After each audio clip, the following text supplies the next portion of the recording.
Indian என்று சொல்வோம், அந்த சொல்லில் பெருமிதம் கொள்வோம்.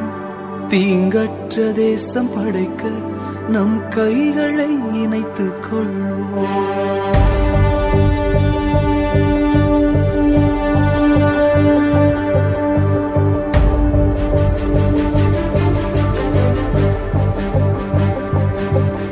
இது எங்கள் பாரதம், இது எங்கள் பாரதம், இது எங்கள் பாரதம், இது எங்கள் பாரதம்.